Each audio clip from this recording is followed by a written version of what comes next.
माझं नाव हर्षदा विकास साबळे। आम्ही Biocon plastic हे प्रोजेक्ट बनवलेलं आहे। हे बनवण्यासाठी आम्ही सर्वात पहिले एका बाउलमध्ये थोडं पाणी घेतलं, त्यात 2 चमचे कॉर्न स्टार्च, 1 चमचा व्हिनेगर आणि 1 चमचा ग्लिसरीन टाकलं।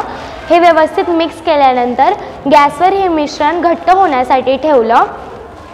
त्यानंतर जेव्हा ते मिश्रण घट्ट झालं तेव्हा सिल्वर फॉइल पेपरवर त्याचा बारीक थर लावून घेतला। उन्हात ते पूर्णपणे वाळल्यानंतर असे बायोकॉन प्लास्टिक तयार झाले।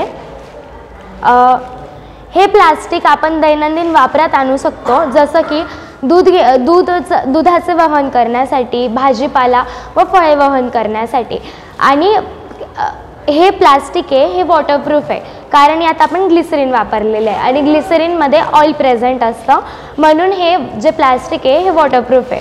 हे 5 ते 6 महिन्यात डिकम्पोज होत असतं। हे डिकम्पोज झाल्यानंतर यापासून सेंद्रिय खत तयार होतं। हे प्लास्टिक आपण रोपवाटिका चालवणारे व शेतकऱ्यांच्या मदतीस आणू शकतो, जसं की शेतीच्या क्रॉप्सच्या आजूबाजूला युजलेस गवत उगायला नको म्हणून आपण प्लास्टिक लावतो। त्या प्लास्टिकमुळे ती माती अनफर्टाईल होते, पण आपण त्याच जागी हे प्लास्टिक यूज केलं तर ती माती अनफर्टाईल होण्यापासून वाचते।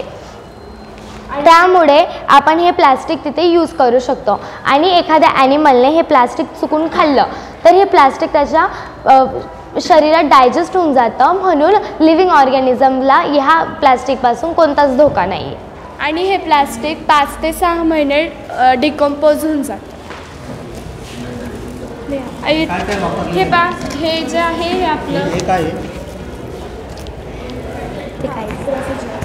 हे प्लास्टिक जाळल्यानंतर हार्मफुल गॅसेस सोडत नाही, ते फक्त स्मोक बाहेर सोडत असतं।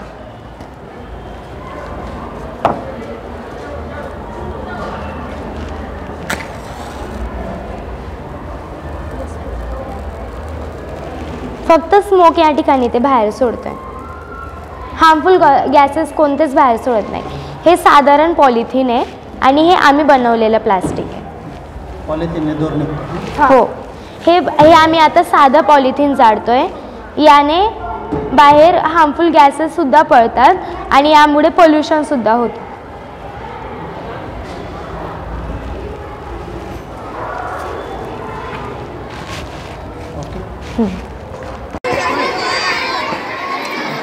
क्या लाए थे? हाँ? तुमने क्या लाया?